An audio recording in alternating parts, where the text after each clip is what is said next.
Hello, hello.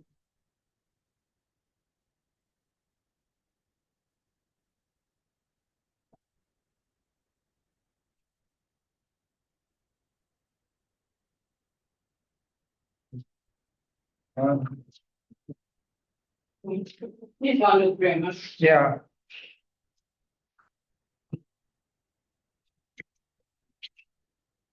Is it like yeah, like I'm just waiting.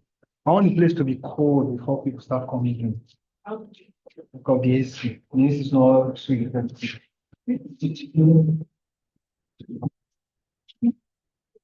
Are you hearing me? no, I'm the chair the panel. Okay, okay, that's Where are the panelists going to? yes, The panelists to stay here. yeah. They use this place for presentation. Presentation. Thank you.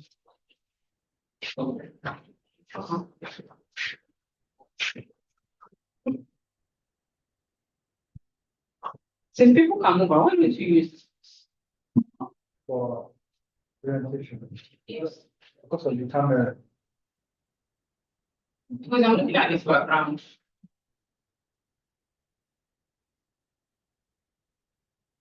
And but maybe maybe the future. Yes, so that they can see.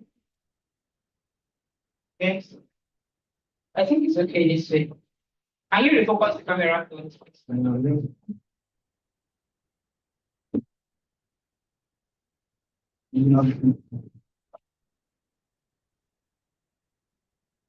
Why is this still showing you?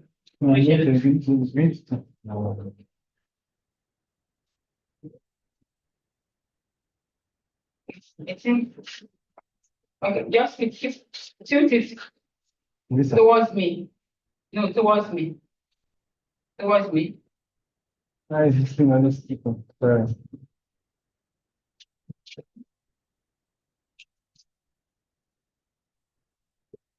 Okay, that's fine. That's fine.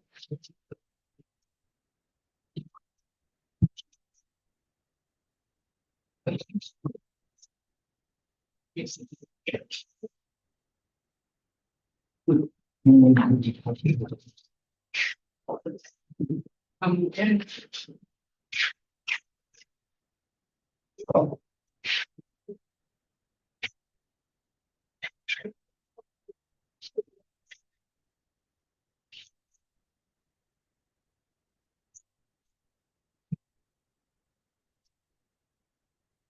If she wants to let them use that, please. thank you. Well, sure. I can tell you better about them. Yes. Are you very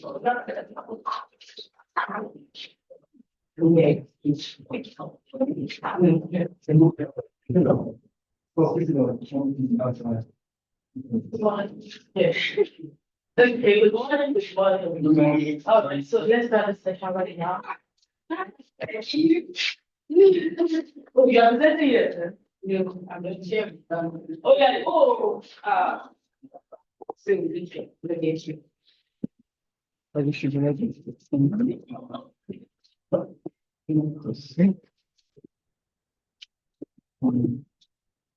That's next Friday.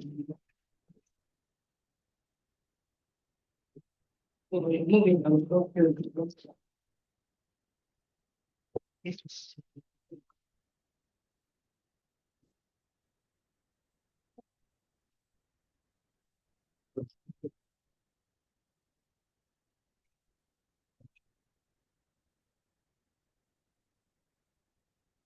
I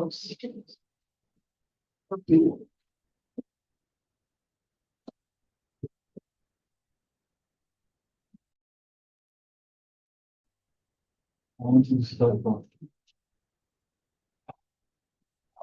Yes, it's okay down. It's okay down. Oh, it's I'm good. Around.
I think it's fine.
Yeah, she don't start from your side.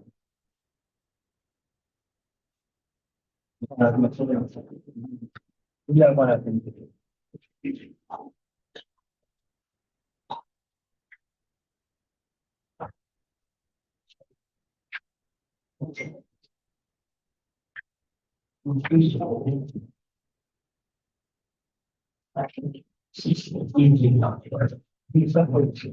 No, We're online now. we have And like, everyone else we have like 3 minutes. People can join from online now. started meeting 10 minutes earlier. So I think there's supposed to be one presenter online, Vera, and 4 physical. Oh, are you also presenting? If you have Who a else? PowerPoint, Who else just is slide it. presenting? Taking 3 days. Can bring it. Maybe the third person, the fourth person is online too.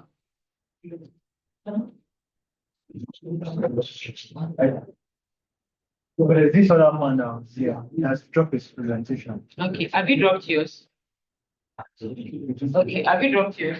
Yes, that was. You dropped yours too, sir. Okay, so you have to send it to the email so that it can project for you. Do you have a flash? Or should I call you?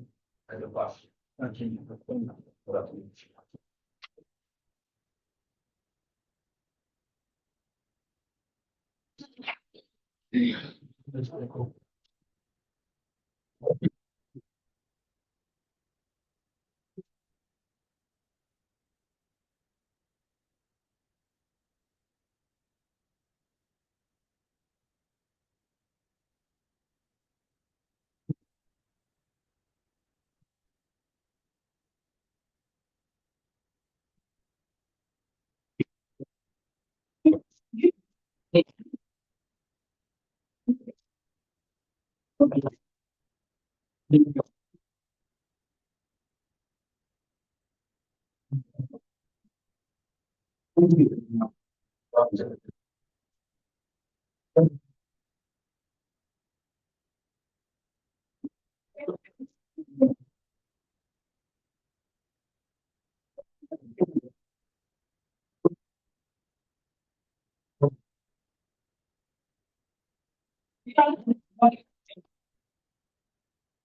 You have one already.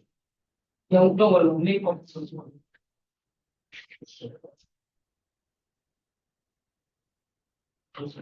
Don't worry, I'm not just make up. Are we ready? Come in, come in. You can come this way.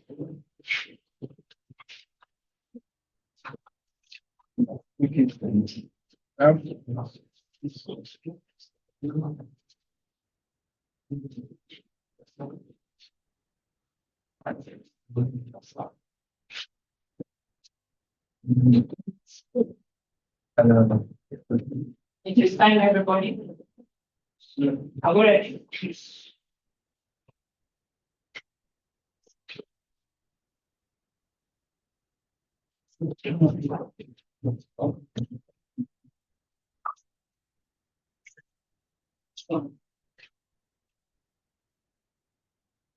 Good morning, everyone.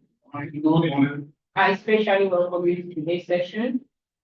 My name is David Kayo, and I'll be the chair for the session today. This session is about Africa identities as a crossroads. Presenters at this session are going to talk about their various experiences based on their research of what being at a crossroads in Africa translates to them. So once again, I welcome you, dear listeners. Our online audience, I do also welcome you to today's program. I hope you will also enjoy today's program. But all people contextualizing Yoruba notion of hierarchy by hierarchy are shared.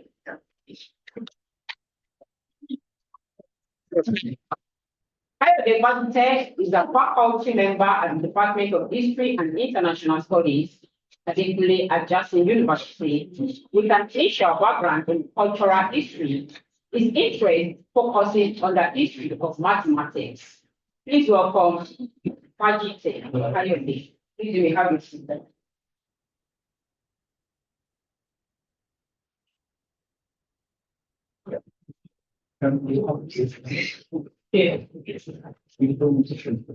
Also, we do have a second presenter this morning. It's from Delta State College of Education. He is to talk about trauma and the apartheid agents by Mark O'Grinaka.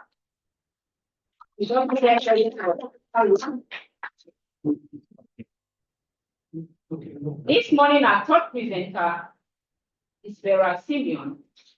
Though unavoidably absent, Vera is expected to talk about picturing plants, ecologies, aesthetics, and everyday culture of modernity in Africa and the Caribbean. Vera is from Kunsti History Institute in Florence, Italy. Our next presenter is from the University of Reading. He's also present in the physical room this morning. Please come forward. His name is Alex Oladiti. Oladiti bags a BA and MA from the University of Newcastle. He also has an MPA from York University. He's a third-year EDD postgraduate research student at the University of Reading. He's an interdisciplinary educationist in the area of politics, sociology, and public administration. He is also a certified integrative practitioner and also a life coach with counseling skills. Oladiti this morning will be talking about unraveling the multifaceted African identity and narrative exploration by Alexandros. Therefore, young participants, please do the presenters are honored by giving them a round of applause. In the order their names appear on the book of abstract this morning, Fajite Kayode is the first presenter. Please, you may have the podium.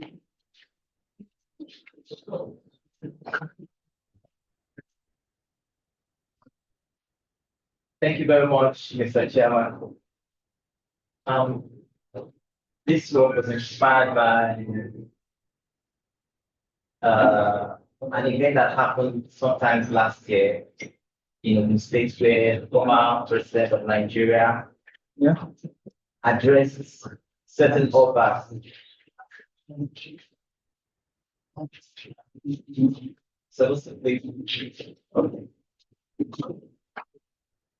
So I will be speaking on Aga or Ifu, contextualizing the Yoruba notion of hierarchy.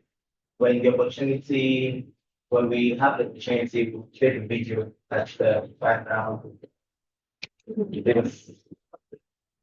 So in September 2023, Olusegun Obasanjo, the two-time former Nigerian head of state, was the focus of a debate on the appropriateness of his argument against some Yoruba Obas at the function of the state. In the video, which went viral, can we have the video?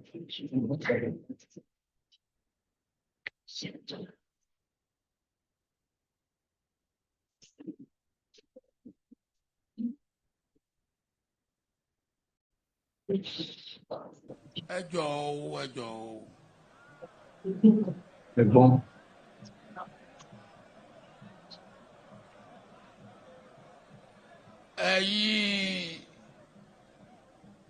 lọ́balọ́ba orí adé mo kí yín kú jókòó ẹ ṣé tẹ́ wà ń bí ṣùgbọ́n ẹ jẹ́ kí n sọ nǹkan kan ibi tí gómìnà bá wà tàbí president bá wà kò sí ọba náà ó láti dìde fún gómìnà tàbí fún president ẹ dìde.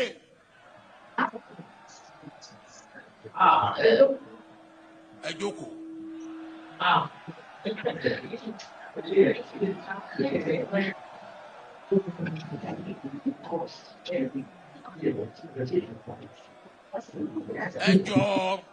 Ẹ jọ̀ọ́ nílẹ̀ káàárọ̀ oòjíire nǹkan méjì là ń bọ̀wọ̀ fún among others age ọjọ́ orí àti ipò gómìnà ní ipò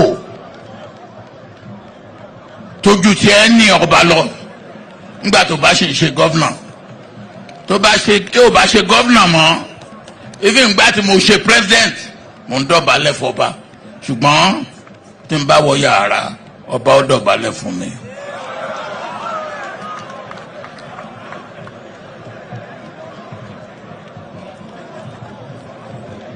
So ẹ jẹ́ kí a gbé àṣà wa ká gbé lárugẹ. Thank you. Obasanjo is seen rebuking the Obas for failing to stand up to acknowledge the presence of a political head. Subsequently ordered them to stand up and they complied. He then went on in a discursive style to emphasize the dominance of Igbo, Igbo's position to Agba, elder, as it relates to hierarchy. Obasanjo's action was followed by backlash across several social media platforms, as a greater percentage frowned at what they described as the utter disrespect for the revered stool of the custodians of Yoruba culture. On the other hand, there are those who make a case for Obasanjo by describing his attackers as simply reacting emotionally based on sentimental attachment to a perceived, though long gone reality, the reality of the evolved meaning of the Oba status and role in contemporary times. That short lecture by Obasanjo's rebuke contained vital points of consideration if one is to have a holistic view of the matter. While the traditional institution has had changing roles right from the pre-colonial through the colonial and straight to the post-colonial period, which has understandably occasioned debates about the status, relevance, perceptions of these changes by postmodernist scholars, this paper therefore intends to interrogate the concept of respect drawing from the works of Joseph Kizebo on African traditional society vis-a-vis Yoruba proverbs, thus placing Obasanjo's argument within a rigorous analysis of the intersections of contexts, sensitivities, change, continuities, and history. So I'll be asking certain questions. One, what is hierarchy?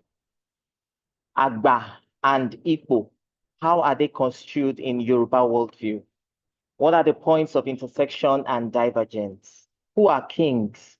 Who is Obasanjo? Is Obasanjo speaking from a position of legitimacy? Hierarchy. Hierarchy basically is defined as a system, especially in a society or an organization in which people are organized into different levels of importance from the highest to the lowest. Agba in English means elder, that is one who has risen in age or seen many years. It also means one is older when a comparison is being made between two people or a group of people. Equal means position. This position in this context comes with the benefit of authority. How do they intersect? Age, therefore, helps one rise to the position of Agba, and that position comes with benefits and privileges. The Yorubas believe that the vast distilled experiences of those who have been blessed with many years helps them acquire a wisdom that can only be gotten through experience.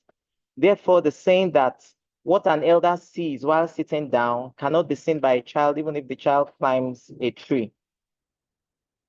Joseph Kizebo, while lending his thoughts on the general features of the African society, which in this context is profusely present in Yoruba culture, says that there is what is called the authority of the old people, that the hierarchy of power, of consideration, and of prestige was in direct rapport with the hierarchy of age, that African communities were rigorously governed by the law of hierarchy of age, which means that the eldest was always the undisputed head. In other words, wherever you find a gathering of people, order is supposed to be brought about by whoever is the eldest.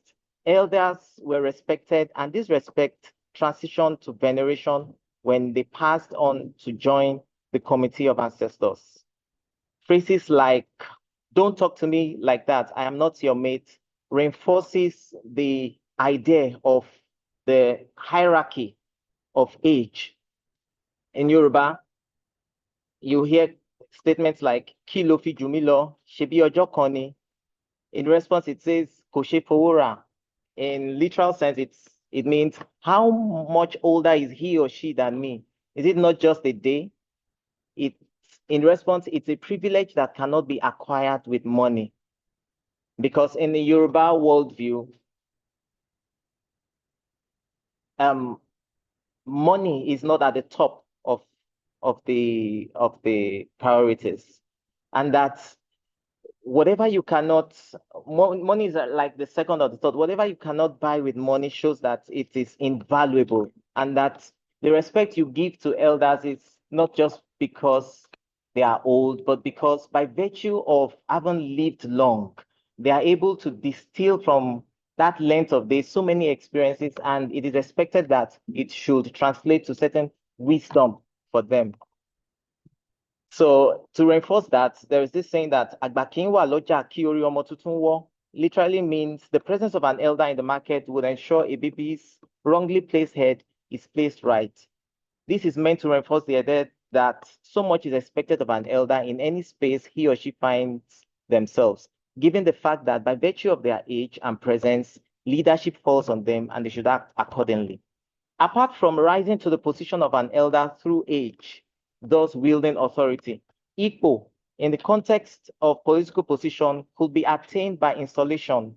Here, anyone, irrespective of age, is installed as an Oba, automatically rises to the overall position of rulership, an authority that dwarfs everyone in that domain, including those who are biologically older than the person. The Yoruba calls the king Oko Ilu, meaning the husband of the town, because also in the law of hierarchy, a man is the undisputed leader and commander of his household. So in that expanded context, the king is like the husband of the town. The king or Oba, a ruler in the Yoruba hierarchy of state leadership, and Oba is the head of every monarchical state. It was regarded with a respect approaching veneration. Popular maxims regarding him call him Oba Alashe Ikeji Orisha, meaning the king, the commander and wielder of authority, next to the Orisha, supernatural object of worship. He's sometimes even referred to as an Orisha in his own right. His person certainly was and is still regarded as sacred, but a large part of his sacred character must be due to the fact that the Orishas, both high and low, were at one point human beings who distinguished themselves in one way or another, and who after their death became the object of worship in some cases by all the Yoruba people. The elaborate religious rituals surrounding the installation of a king has for its object the passing on to him in direct continuity with his early predecessors. What is believed to be the source of his, in other words, when a king is installed, it's like a continuum of the past ancestors, because initially I said the respect accorded to elders approaches veneration, and it doesn't stop there. When the elders, I told you, the length of days gives them the respect. When they transition, when they die, it is believed that it doesn't end there. They have assumed the immortal status. So when a king is installed, it is believed that there's a continuum.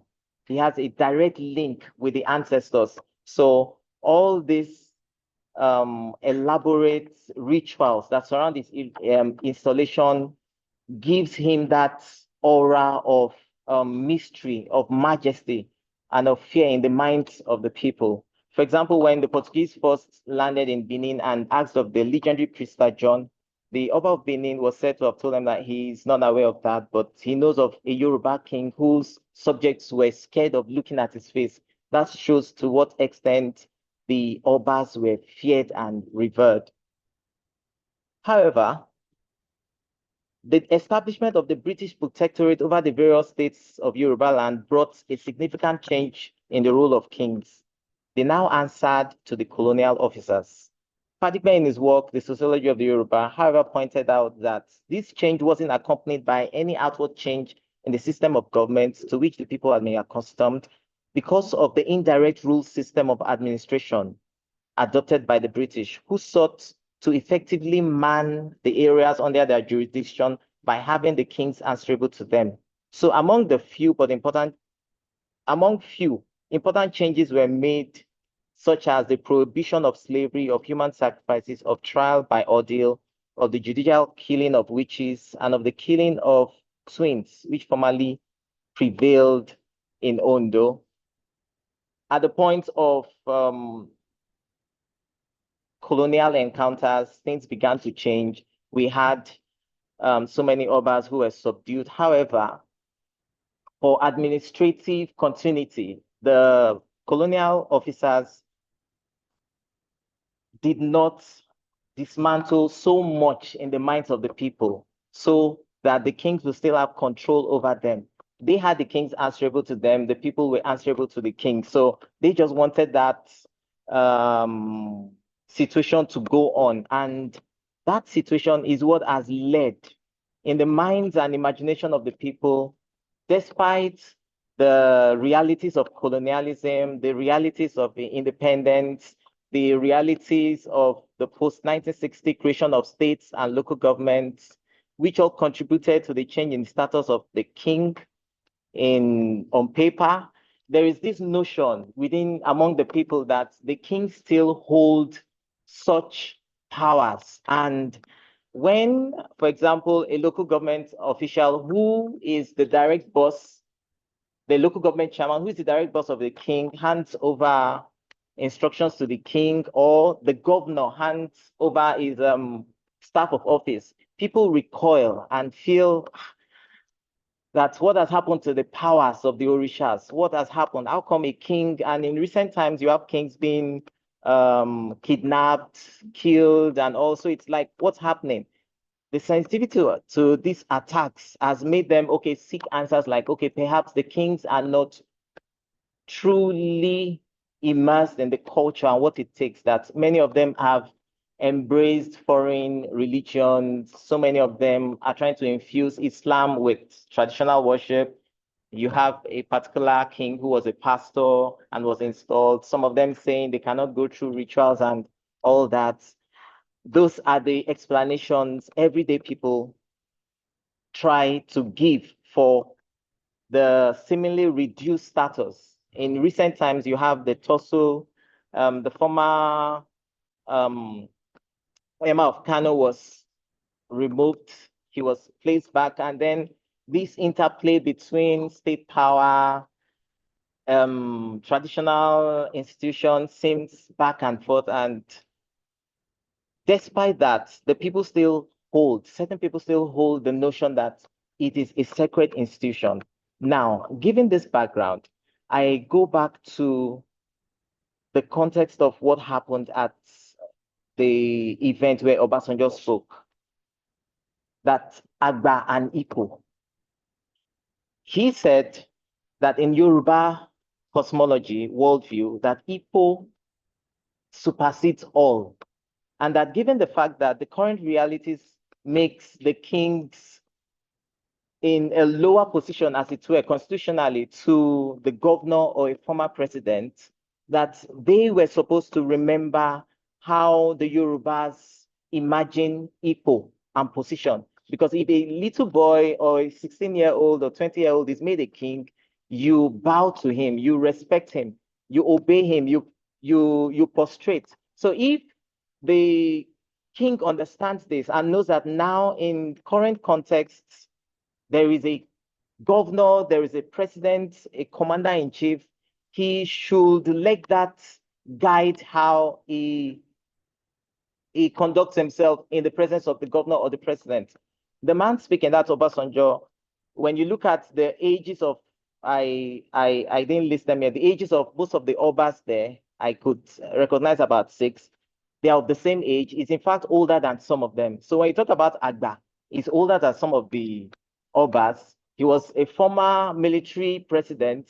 He He was a former commander-in-chief, two-term commander-in-chief of the country, and then he was speaking, as I argue, from a position of legitimacy. And the work is it's still ongoing. Just yesterday, I was discussing with someone, and she asked that when I speak of hierarchy, am I talking of hierarchy as just age or gendered hierarchy? I never heard about that. I never thought about that. So this work is in its infancy. I am trying to harmonize my thoughts together, but I am just interested in placing the current realities, the current post-colonial realities with long established notions of our culture. That is culture or identity static, or is it evolving?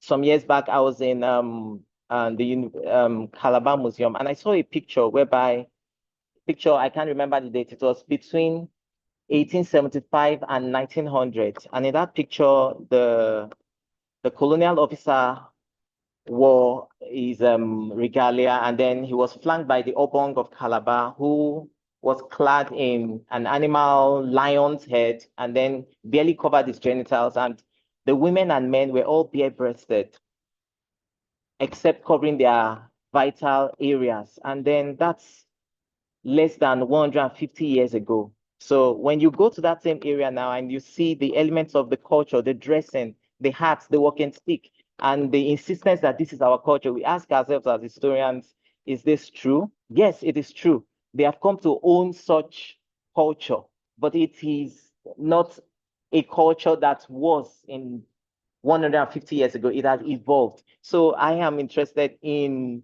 asking questions of, is culture static? Is it evolving in the light of current realities? Thank you.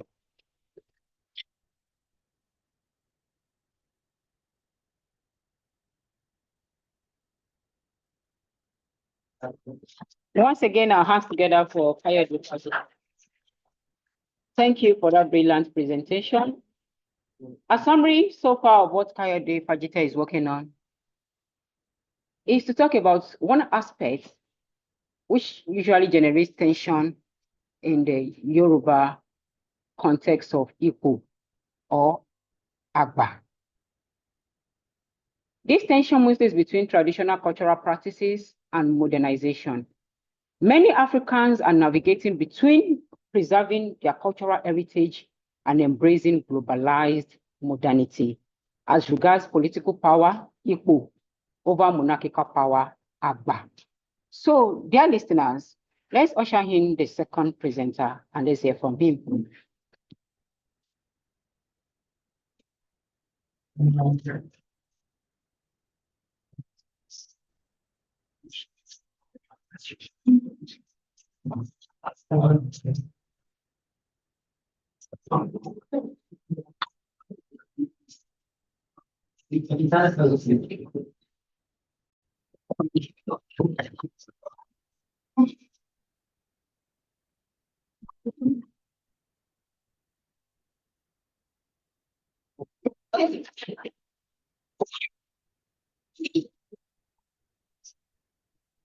Good morning, distinguished ladies and gentlemen, my colleagues, fellow confessors. My name is Mark Obinaka, and the title of my paper before you this morning is Trauma and the Apartheid Agent.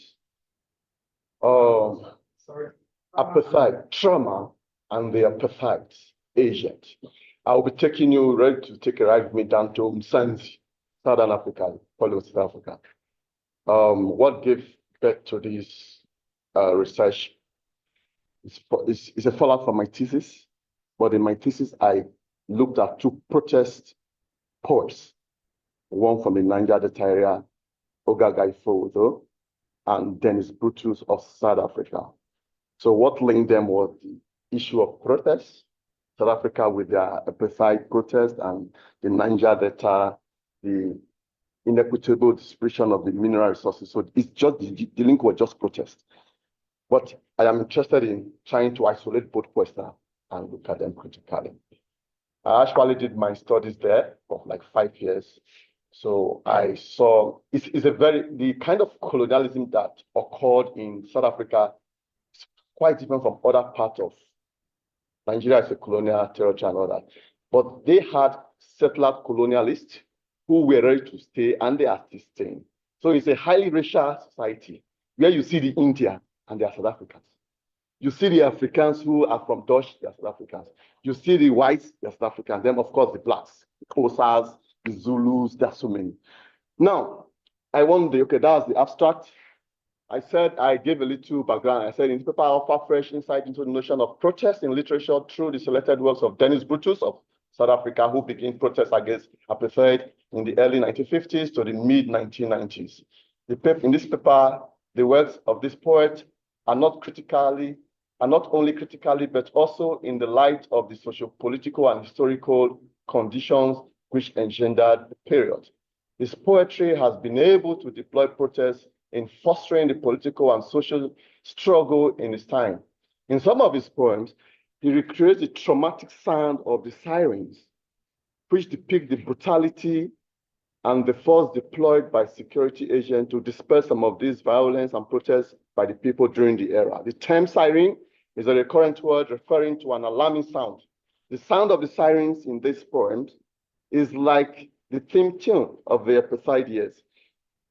These disturbing sounds of the siren gives a kind of alarming tone to poems such as Still the Siren, Siren Controls the Air, Siren, these are the titles of poems he wrote, The Sound Begins Again, and prose poem, Visiting My Father's Birthplace. Brutus also uses the word in the title of his poetic collection, Sirens, Knuckles, and Boots. The wailing sound of the siren that features in these texts is a constant reminder of the danger and trauma unleashed on the mind of the people by their apartheid agents. So apart from their apartheid principle, that is the colonial masters, they also, effect their actions through their agents, which are basically the security agents of that era. And they unleash a lot of mayhem on the mind of the Black South Africans, such that when they hear the siren wailing, is there somebody has been captured, or the agents have come to the Black neighborhood? At times at midnight, when those sirens wail, like they also wail in Nigeria, we know what they can do with our political class with sirens. So it's a constant reminder that probably somebody has been captured away at the wee hours of the night for brutality, for forced labor and order. So quickly, I will run down to one of those sirens poems in page 19. Let's do some analysis on that poem and see how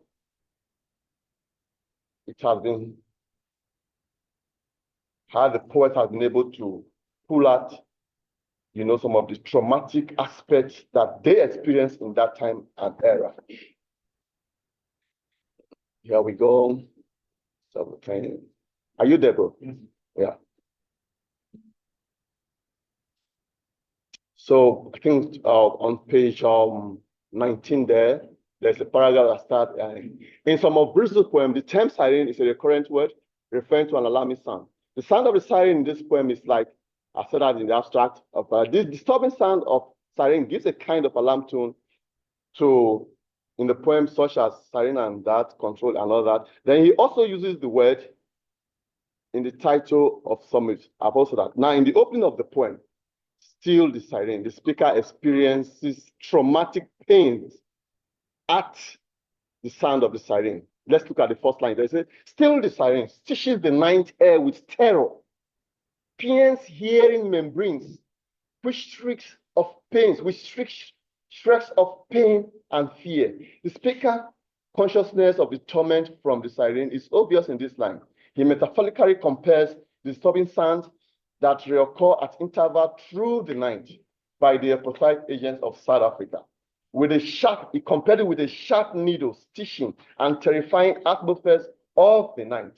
And an extension of the stitch, extended metaphor, he equates the anxiety from the sound of the siren at the night with a sharp pain that pierces through the ear. I think this can be better explained when you discuss with a criminal. When I was on my way to Lagos, the driver said, It's not by killing somebody that matters. That kill that person and see if you'll be able to have rest and sleep at night. That the moment you hear the siren coming, you say they are coming for me. And that was the nature they were passing through. Not as if they committed crime, but because they want to say this land belongs to us. You people are intruders. And most of the mines that were built in South Africa, most of the industry were men, able-bodied men that were captured from their family, locked up in a hostel. They leave them from the hostel to go and build these mines and most of their roads and all that. So at night, when they hear the siren, it disturbs them. Then the speaker bemoans the entanglement of the mind at the hand of the apartheid agents, which are discouragement. He continued by saying, still, they weave the mesh that traps the heart in anguish, flash bright bars of power, torchlight flashing at them. These that cage memories in the morning and loss. So you could see how traumatized, how from nowhere they break into their peace, they break into their. So it was this sound that we're recording, and it's not only in one poem. About 6, 7, 8 of his poem, he keeps on emphasizing on this. Let me look at the second poem. I have about 4 to run through before my time elapses, but go back to page 17. There is one that has to do with the apartheid agents and the youth.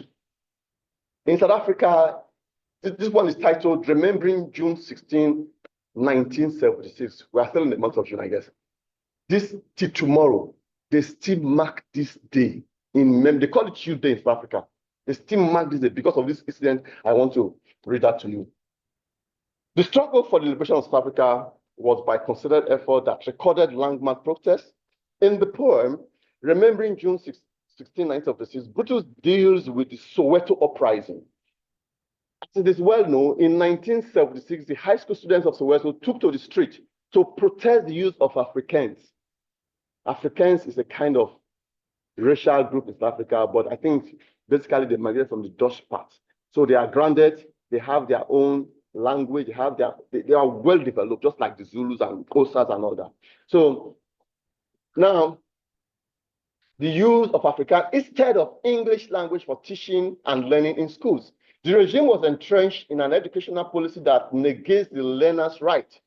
Brutus speaker attitude is angry over the gruesome killing of protesting students by the police. He threatened the commencement of protests until liberation. The speaker is addressing this poem is no one in particular, but to those who are aware of the attack. In the opening, let me take the first line. It said, they are coming back through the wood smoke weaving from fires and the roars of dust from erratic breeze. You will see ghosts are returning, ghosts of young men, young boys, young girls, students. In the above line, the speaker catalogs the young people, men, women, boys, and girls who are dead. He imagined them returning as ghosts to the place of their massacre. That's high point for me. These people have been massacred, but the pain, the anguish, the trauma of young people who are just saying, change this curriculum. You cannot be teaching us with Afrikaans. Soweto is a black settlement where you have blacks. So they are not used to Afrikaans language. When you hear them speak tomorrow, you must have been grounded in South Africa before you understand what they are saying. So the children were saying, no, we want to be taught in English. So at least from our basic elementary school, we know this. And the system said, no, it's going to be African because probably they want to popularize Afrikaans as the major. So there is this struggle for dominancy between the racial group in South Africa. So the school system could not handle the matter, and the youth they protested into streets.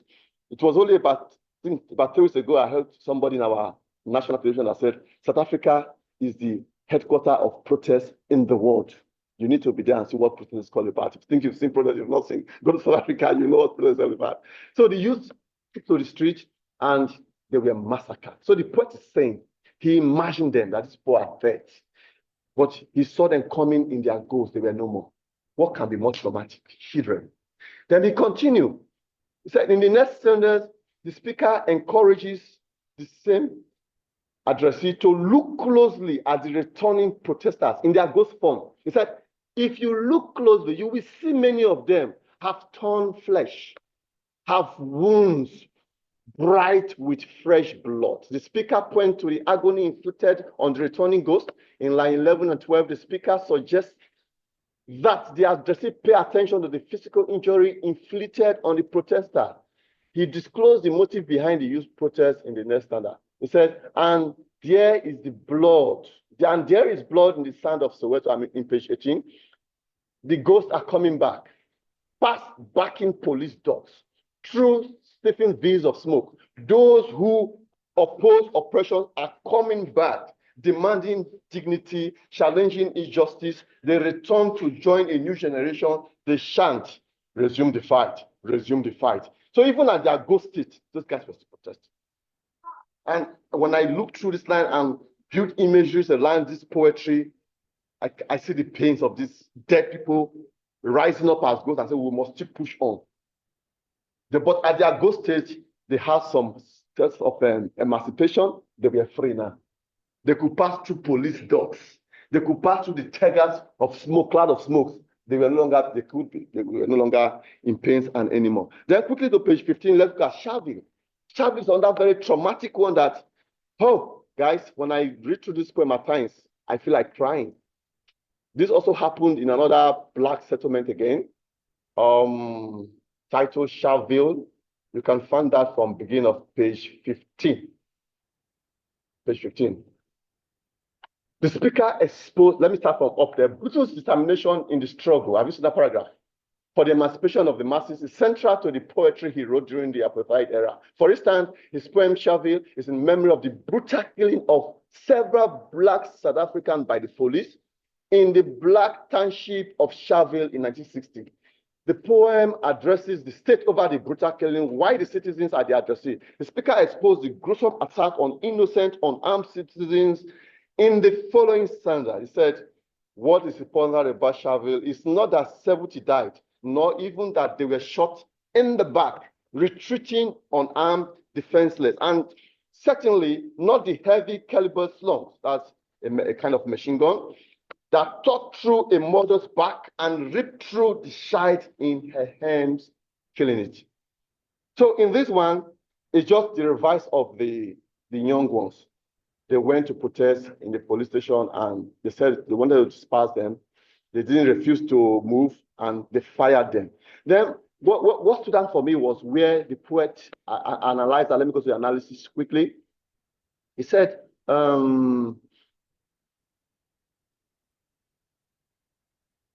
okay, I think I'm running out of time, so I'm a bit tense, but let me see. Where he complained that never in the history of this world, where they've seen, let me just read the poem directly. He said, nowhere in racial, the page is on page, let me get the page, so that page 16. He said, nowhere in racial dominance, more clearly defined, nowhere the will to oppress more clearly demonstrated. What the word whisper, apartheid declare with the snaring guns, the blood of the rich lost after South Africa spilled. So the quest for the rich to grab that land have driven to the point of, just killing people, massacring people on the blood flowing, blood spread in the dust, the street of Soweto. You can imagine the trauma. And the last one I would have looked at is a troubadour at Transverse, where that's on page 12, where the poet compares his love. He heroicizes this poem. He compared the love for South Africa land with that of a woman. In page 12, are you there, bro? Let me just take a look at that. I'll round up on that note. So he went back. He presented them as a troubadour. Troubadours are ancient. They are ancient knights who devote their life to their mistress, and they defend them. They fight for them. What they stand to gain is just to have a portrait of their mistress on their neck, and they can go to any length and die for them. They are also musical. They sing along as they move from place to place, so they move. So the man is saying, I'm like a troubadour. I traverse the land of South Africa. You cannot ban me because they were banning other South Africa. Before you go to the white area, you must have a pass and all that. They might say, you cannot ban me from exploring. It's like my woman. I know my woman in and out the way I know my land. I have the right to explore, touch, on all that. So that was how he compared that poem. And you could see the pain in him that, how dare you deny me of the pleasure of my land, to transverse, to travel my land in length and breadth. Ladies and gentlemen, so this is how I want to run this whole thing up.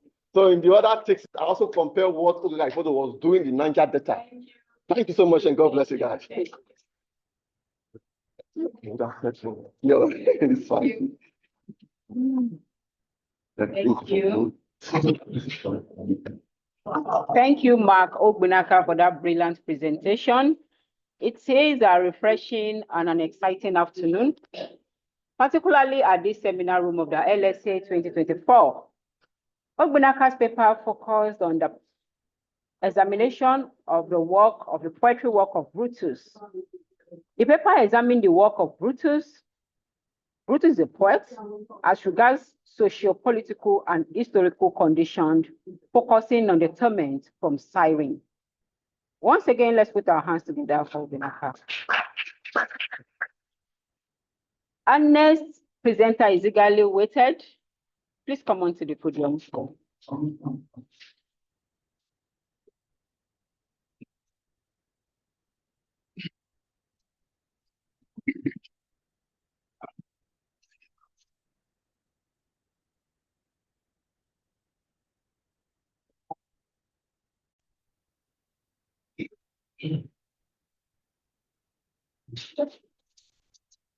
Good morning, ladies and gentlemen.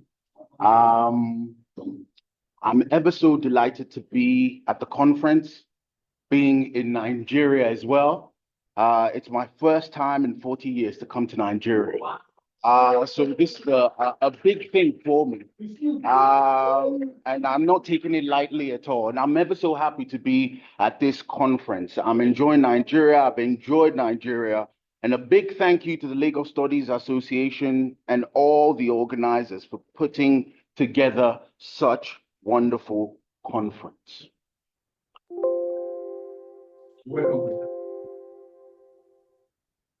So who am I?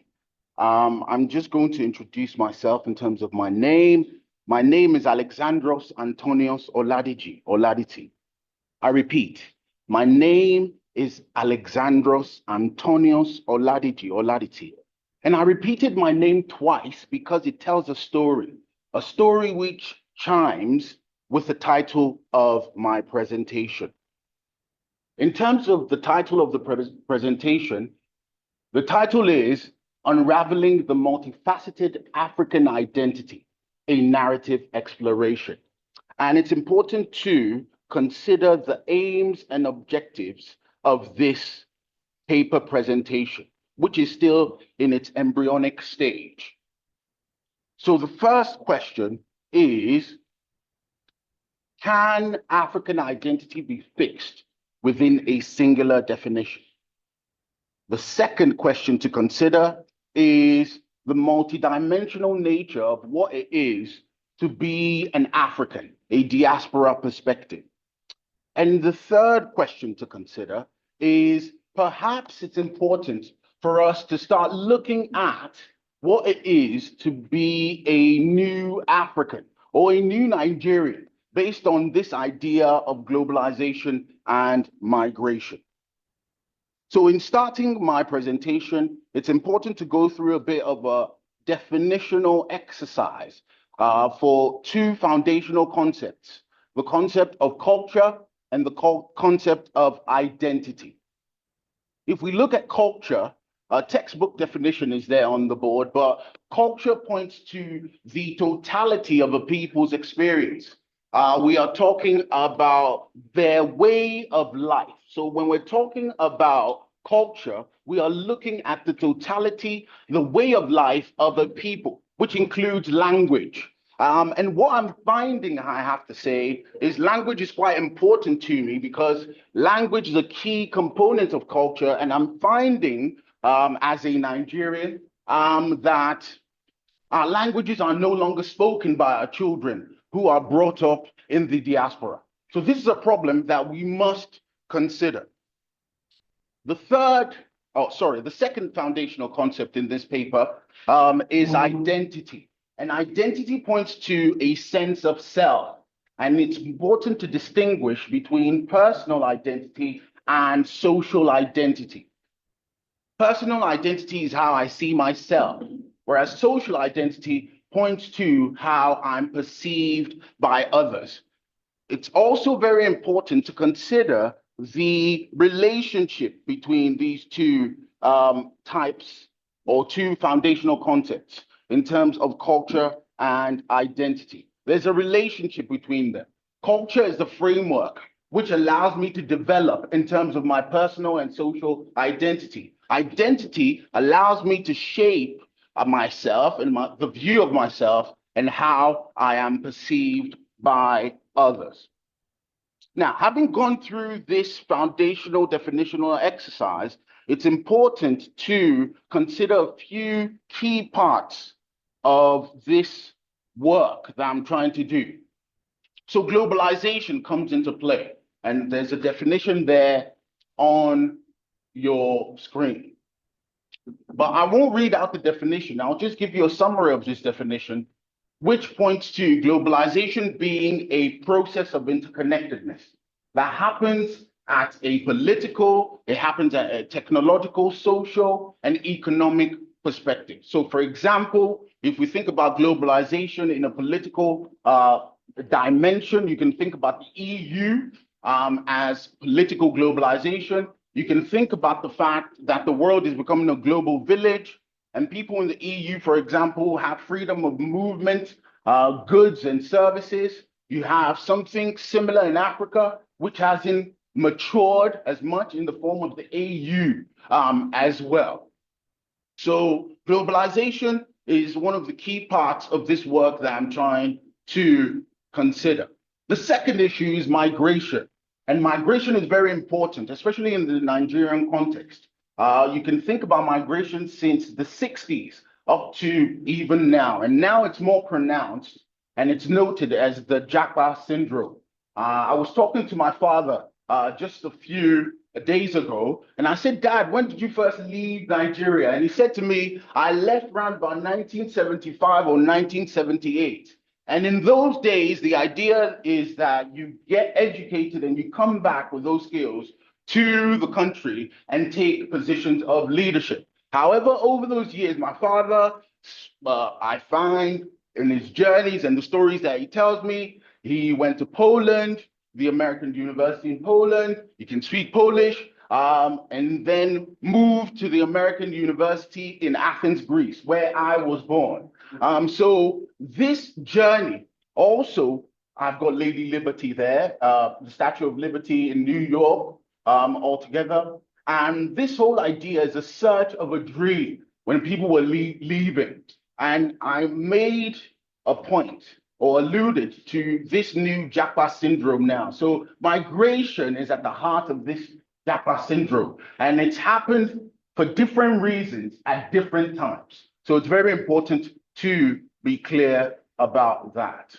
Now, if we come to current times and we consider this Japa syndrome, you have different push and pull factors that lead a number of our people to migrate. This is work done by Okunade in 2023, a Nigerian scholar. So he argues that study is a means to an end. There's a quest for a secured future. There's career projection. There's declining economic conditions. There's the national context to take into consideration as well. Now, out of these push and pull factors, a key one that's quite close to my heart is study as a means to an end. I'll quickly allude to that briefly and move on. This says that education is all about people getting a job at the end of the education that they've undergone, which is rather a minimal explanation of the purpose of education.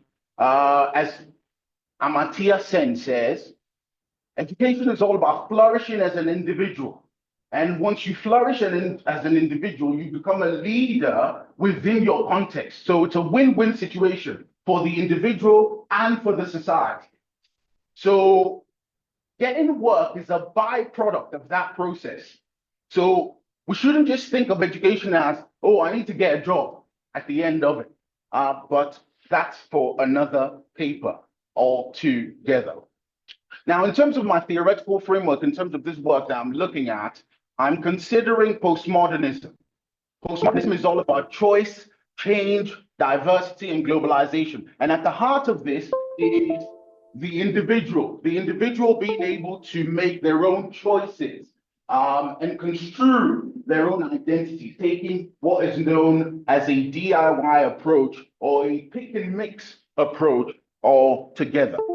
The second theoretical perspective that I'm considering is critical race theory. Critical race theory allows for the stories of those others who haven't been heard. And in this context of the new African identity, I'm wanting the voices of those diaspora Africans who, at the heart of who they are Africans, but they're being socialized in different contexts. They're being educated in different contexts. They speak different languages. For example, in our home, I've got my brother there. In our home, you find a very unique situation where Greek, Yoruba, and English can be spoken by any member of the family, and we can oscillate between those languages at each point. So the theoretical framework of critical race theory allows us to put forward those narratives of those new Africans who are not being socialized or raised in Africa. They're raised somewhere else, for us to hear their voices and understand their perspectives altogether. I'm aware of time. So in terms of methodology as well, I take the life history or narrative approach, depending on what textbook you're reading.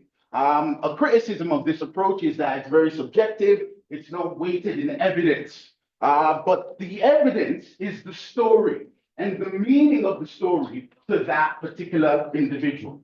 So,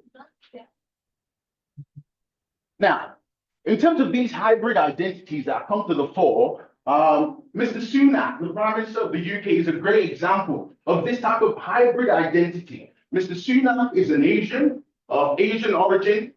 He's not a Christian altogether, but you find a situation that in a multicultural UK, this man is trying to navigate his identity as an Asian and his identity as a British individual. Yes, he's gone through the corridors of power, he's been socialized as a British individual, but if you ask white British people, this is an Asian man. The basketball player Giannis Antetokounmpo's story is also very important. It's a story that's very similar to the story that I've experienced. He was born in Greece to a Yoruba father, a Igbo mother, and he's now in America being the top basketball player in this particular context. So identity for this particular individual is quite important. And navigating those hybrid identities is very, very important. A quick model that I'm trying to develop as well in terms of this journey of identity is being, becoming, and belonging. The 3 B's of identity, I call it. So the idea is, by birth, I'm Greek. But by being, I'm Yoruba. I'm Nigerian Yoruba by being. In terms of becoming, I was socialized in Athens, Greece. I learned the language, I can speak the language equally well as a Greek individual. But that process took me from this Black Yoruba boy who was born in Athens, Greece, now had to prove how Greek he is. Then finally, I now live in the UK. My wife is in the UK and I have children in the UK as well. So these children would also have to navigate their identities. And the key thing, which has stuck with me from my parents particularly, is this idea to never forget where you're from. At the heart of where I'm from is, or your state, is Ibadan, is the name Olaliti, and the place, the territory that's designated for people who are called Oladiti, which I can't find in Greece, neither can I find that in the United Kingdom. I cannot find that without a doubt. So there's a tension between all of this as well in terms of existential tension. When I'm with Nigerians, they say I'm not Nigerian enough. In fact, some said, in a particular context, I remember this and this stuck with me. They said, you are not Ras enough, so you're not Nigerian. And I was asking, are you saying that all Nigerians are Ras? And what does Ras mean? I wanted to be clear about that. The second tension is, I'm Greek by birth, right? So Greeks will look at me and say, well, you are Black. How can you be Greek if you are Black? The third, the United Kingdom, is where I find most acceptance because it's a multicultural nation. And they have, for years upon years, accepted a multicultural approach and understood that the United Kingdom is made of a diverse group of people. But having said that, even in that context, when push comes to shove, I'm not fully British. So the question now to this new African, especially in the context of Japa syndrome, where you have millions of Nigerians leaving, going to Canada, going to the United Kingdom, going to the EU, going to different parts of the world. These children, what are they? I went to a conference in Zambia and they talked about research done in the 2000s of all traditional rulers in Africa. And these traditional rulers were asked the question, if you've got a lost child, what child has more weight, the lost child or the child that surrounds you on a general basis? And they argued that the lost child is very much so welcomed and it's the one that he would embrace the most, which links to what they're doing in Ghana now. In December, in Ghana, it's a big thing about the year of return. Come back to the soils of Africa. That is very important altogether. I need to start concluding as I'm aware of time. So, navigating of identities, like I said earlier, Nigerian, Greek, and British. Also, navigating class and opportunity. We find a number of our parents who migrated had to oscillate in terms of their socioeconomic status. They had to begin again.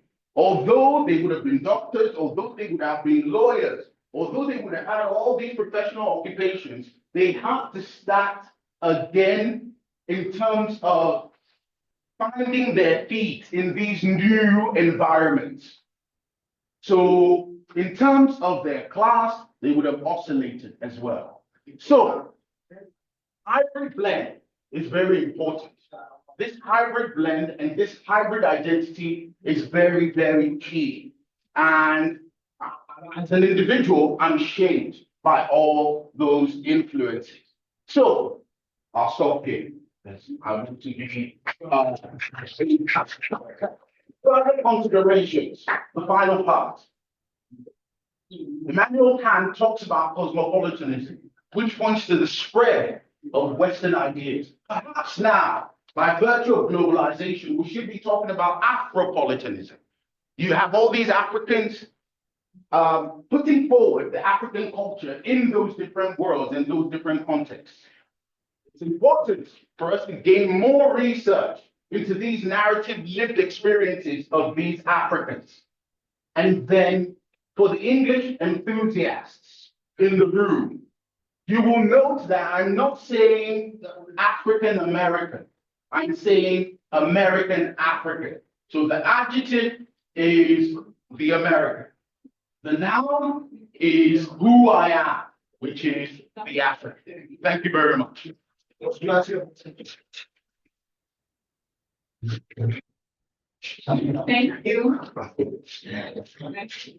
That's been a rewarding afternoon. I'm now so excited about our presentation this afternoon. Unfortunately, Alex, you're going to have a memorable experience because you always remember this presentation for power interruption. Hopefully, you'll be able to remember it for other good things. Identities spoke on unraveling the multifaceted African identity and narrative exploration, which he gave an in-depth insight. He talked about culture and identity as a symbiosis. He also went further to talk about migration in the context of Nigerian migrants, in the context of searching for her dream. He used personal experiences to assess, I beg your pardon, he used personal experiences to captivate his audience.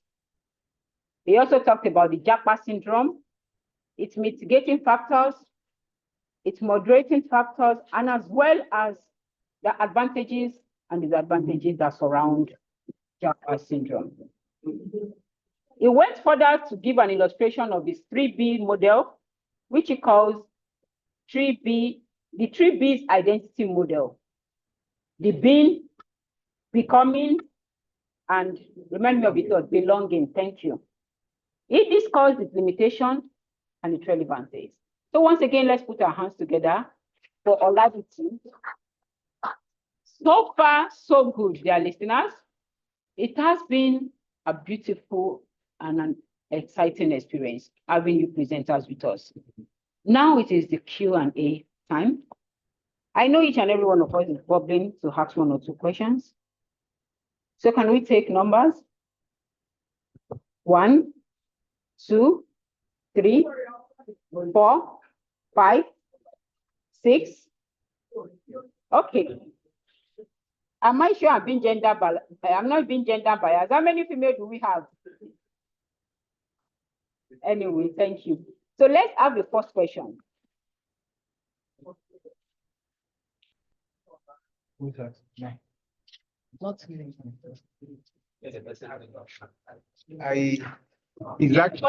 Your name and institution. All right. My name is Tunde Deka. I teach at Osun State University. Let me start with Alex's presentation. Alex told my story.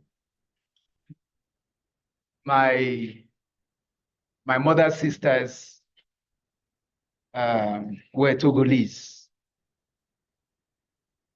My grandfather was a Liberian. My father was Sierra Leonean.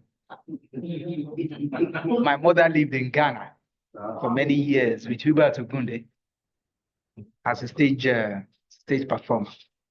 And my whole ancestry revolves around West Africa. You know, but I'm kind of different from you because I live here.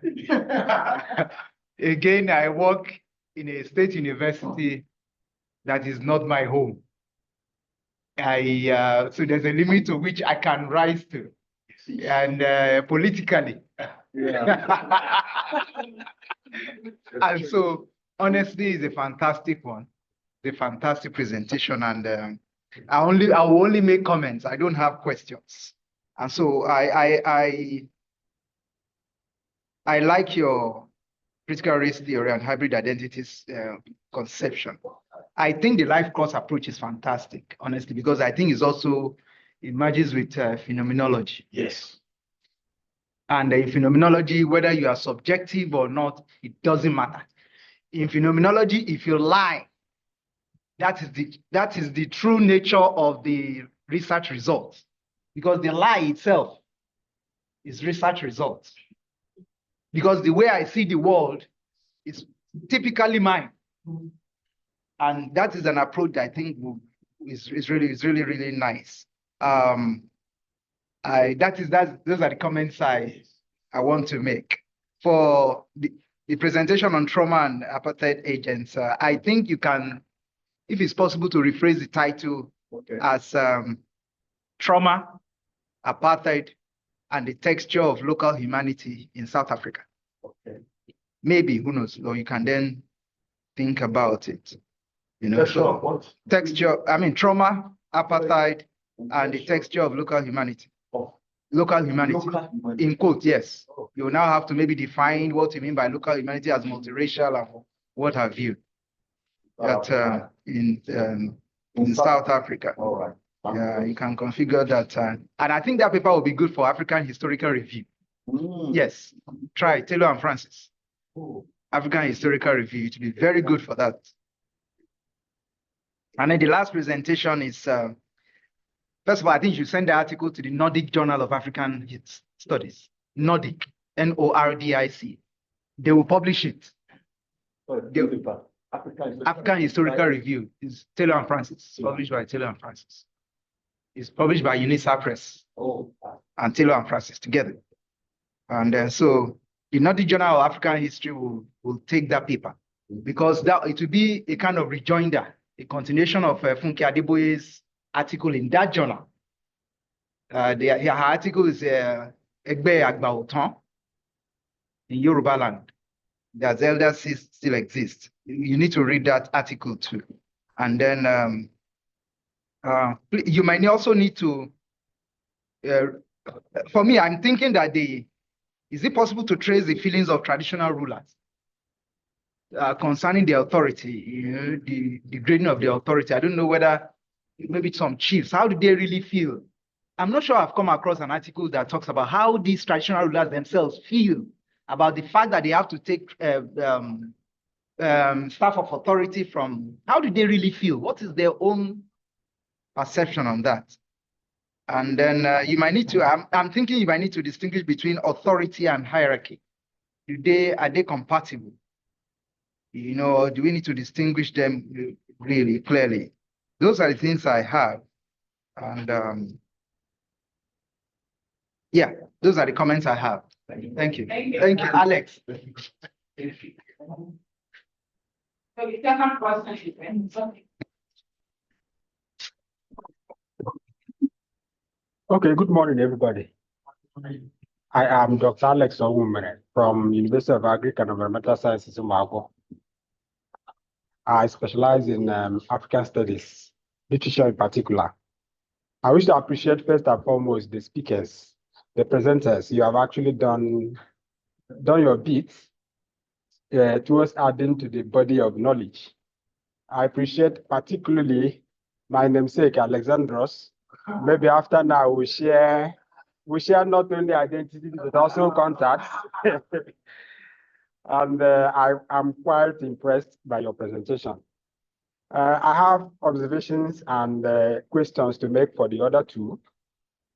The first observation is that both of you, my colleague that spoke about authority and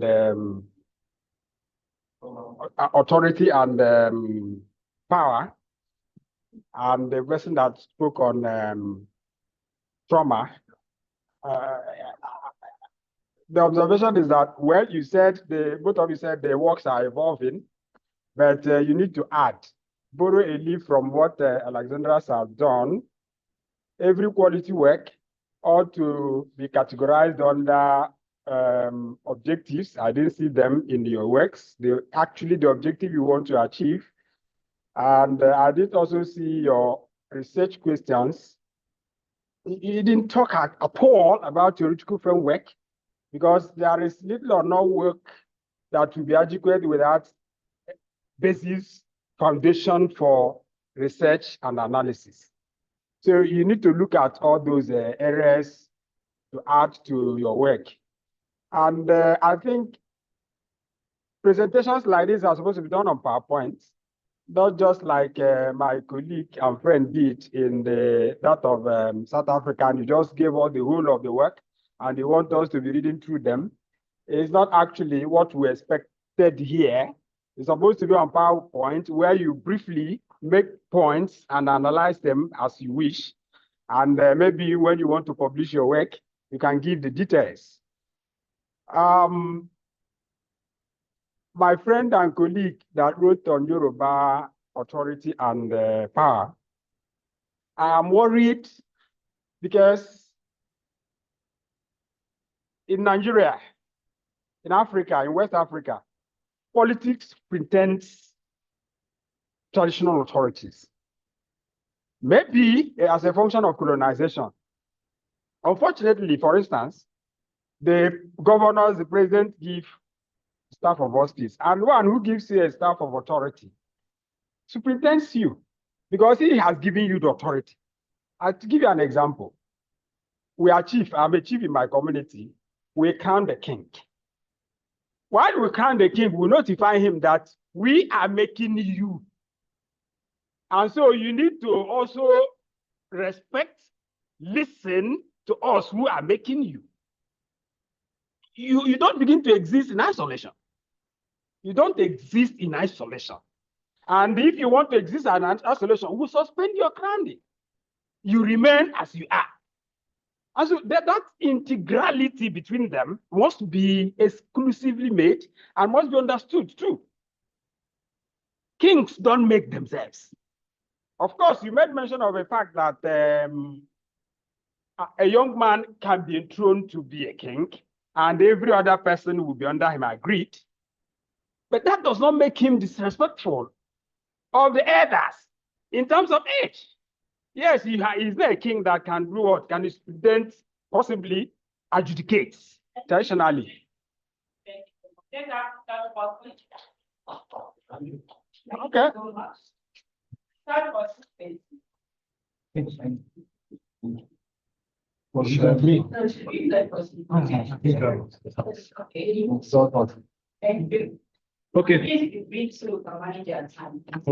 Okay, thanks, colleagues. I thank you for your presentations. I just want you to consider a few things. Let me start with our first presenter. That would be Kayode. Okay, thank you for that. I think it's really fascinating trying to examine the interaction between the concept of Agba and Igbo position and age. Mine is a suggestion. I think it's fascinating because African societies continue to have, the traditional authority is a major part of our lives, especially in regard to culture. Whereas the political authority is very major as well. There is a history, of course, to the dethronement, the subjugation of traditional authorities to political authority. It's explicitly the colonial history. So perhaps you may want to give a context, a historical context when you develop the work. And you may want to specify, I see you are focusing on Yoruba land, that's very interesting, using that Obasanjo clip. You may want to, when you're talking about respect, you may want to focus on respect, social norms. I think that was what Obasanjo was talking about. But I think you are also trying to critique, the ways in which political power works in that realm. So maybe if you are more specific and direct, I'll be happy to read such a work. Okay, thank you. Yeah, I have one comment for Alex. Yeah, thank you very much for your work. I think you also need to admit, as he just said, that most people on earth are like that. Most people on earth are mixed. The idea of mixed is actually the problem, not the idea that people have parentage in different places. I don't want to waste time. I'll tell you the way I name my children. I name my children the way you are named. I give them a Christian name, an Okme name, an Isoko name. Okay, thank you. So that's how people. Are there participants who are willing to contribute? Okay, someone's hand is up online. More people believe you are live. You can unmute yourself.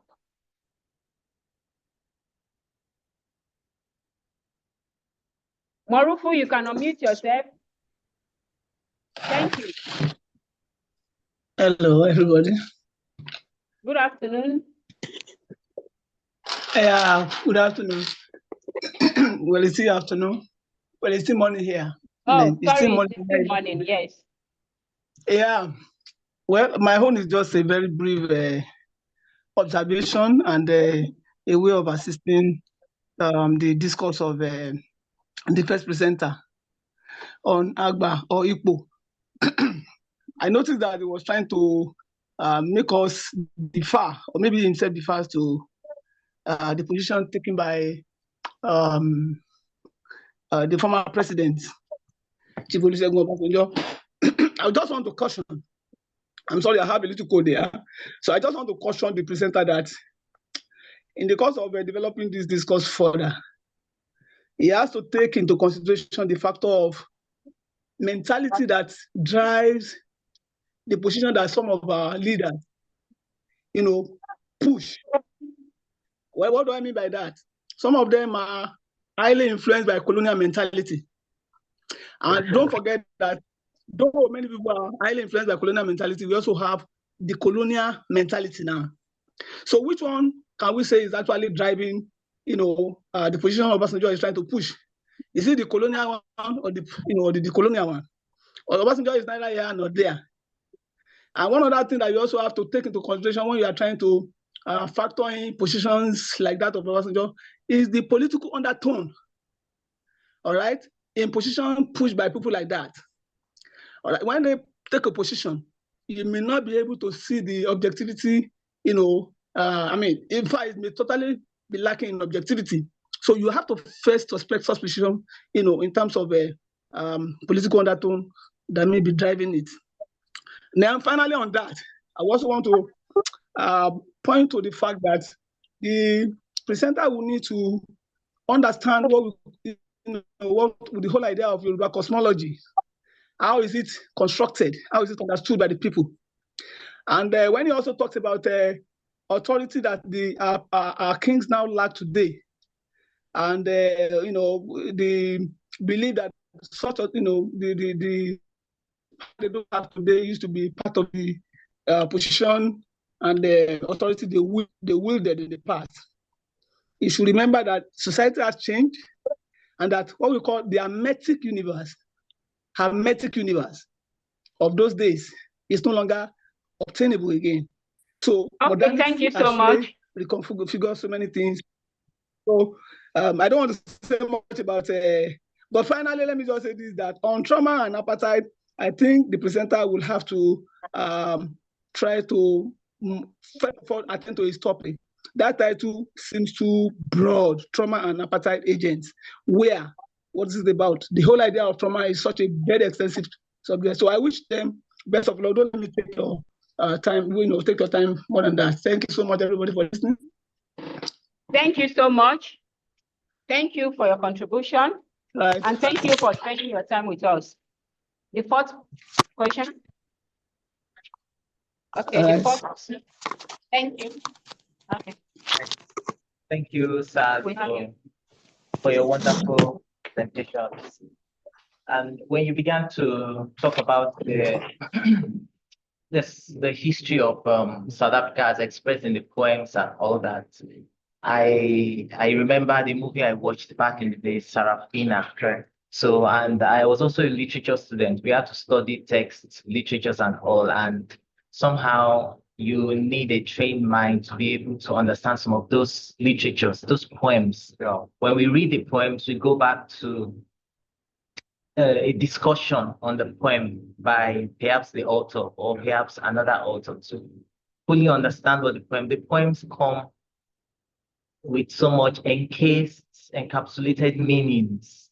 So I was trying to say, how expressive are those poems when compared to the movies? The movies, it's so easy for you to see the pain, see the trauma, and then you can share soul in their experiences. That how can these poems have such power to express it, if read by everyday people or pedestrians?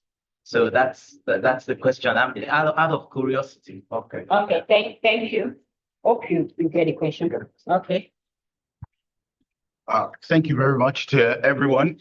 I'm enjoying this session, like I've been saying in my presentation as well. My question is to my colleague on my right. So the first part of the question is, can Agba be a barrier to youth getting involved in leadership, especially in the context of leadership, my question. Because if we think about the African context, on average, most of our leaders are above 70. And can that be a barrier to new ideas and new ways of doing things?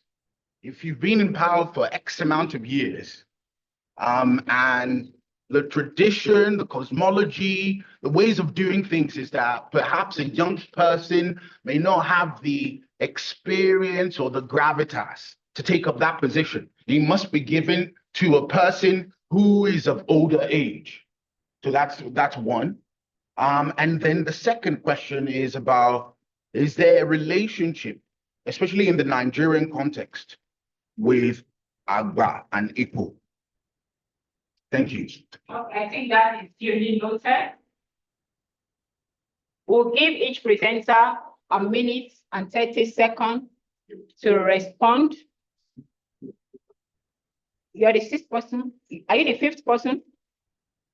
Okay, let's have her. Thank you. Good morning, everyone. My name is Taiwo Okpeyemi Akindutsi from Osun State University. I'm so happy to be here. I have no regrets joining this session. I congratulate the three presenters. You did excellently well. Now, I wish I given the time to say a great deal, but time is of essence. I'll be brief. Mine is not a question, a comment. The Yorubas do say, "Ipò làgbà, ìbànújẹ́ lọ́jọ́ orí." That is to say, what makes you an elder is your position. If you are highly placed, you have a prominent position in the society. But ìbànújẹ́ lọ́jọ́ orí, that means as you are adding years, you are nearing your grave. You are packing it up as it were. While the presenter was talking, he mentioned a Yoruba saying, which goes thus: Ọba ni ọkọ ìlú. The king husbands the town he rules over. Now, let me illustrate. If I am a wife, I am 10 years older than my husband. I am much richer, stinkingly well off. I am popular, influential. Now, does that make me superior to my husband? Is it not logical to submit to him? If I cannot, why am I the wife? We shouldn't have come together in the first place. So I got to wondering, what are these political leaders doing with the installation, giving of staff to Yoruba kings? What is their business in that? Now, while Baba Basojo was complaining, he was thinking, hey, those under me, those governors do offer you staff of office. They are under me. If you are respecting them, you should be able to respect me. So things are going the wrong way around. This is a cause for concern, and my share is, beckoning that I am running out of time. So I think I know the question. So let's go for the answer. Can I just make it? Yes. Okay. Okay. My name is Gloria Agogo Okwala. I'm from Obafemi Awolowo University too. I just want to comment on the presenter. The three presenters did very well. But I was so impressed about Alex's presentation. He was really into the presentation. You could see the vibe. You could see. I really felt what you did it very well. Thank you very well. Then for the second presenter, I think somebody has said that about you can do better. Well done, Sam. Thank you. They are growing. There's always room for improvements. Thank you. So, should I give it to you? You want to respond to any of the questions, or just delineated? Okay. Okay. You have the floor. Thank you. Yeah, I note all 1 minute. Thank you. I note all the points on objectives, theoretical. As I said, the work is in an infant stage, the PowerPoint presentation, the need to give historical context and all. I want to respond to the question on can Agba be a barrier to the young people emerging as leaders. Well, in Yoruba worldview, it's been observed that when a child shows certain level of maturity, displays it. There's a thing that says that it's a culture that does not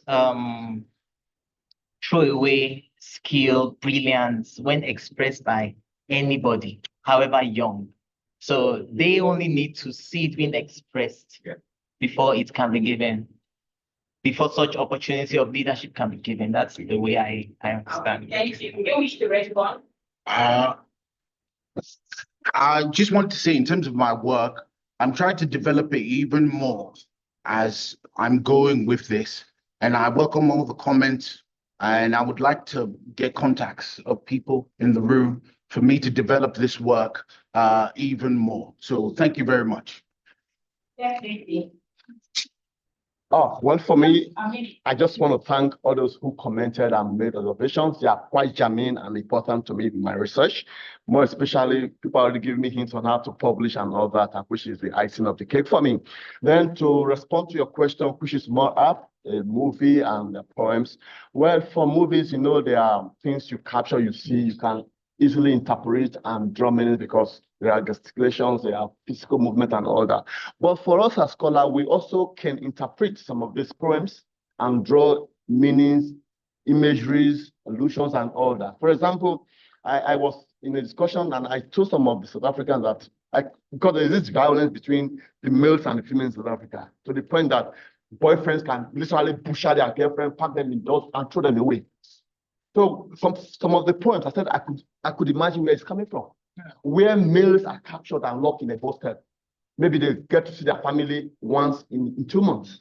While at the same instance, the females are with the white ladies being taught how to do domestic job, manage the home. When the colonial master comes back, they do services. When they get back home, from nowhere, the man is from the mine, he's angry, he starts drinking and smoking because he's been so restricted. The wife will say, come on, behave like a man, why are you so rough and all that? The next thing is, you know, violence and all that. So we could interpret and all that. Thank you so much. And that is really a very fruitful afternoon. Dear participants, I commend the presenters. I must say, I've been motivated to us. I really appreciate the presence of each and every one of us in this room. And to Kayode Fajite, I say thank you. To Marco Winaka, I say thank you. You're welcome. To Vera in absentia, I will say thank you. And to Olamide, thank you very much. We shall be calling it today at this panel. Our online listeners, I believe, are as well. Time this afternoon. Please do well to join other panels as close the particular one. Goodbye and thank you. Please come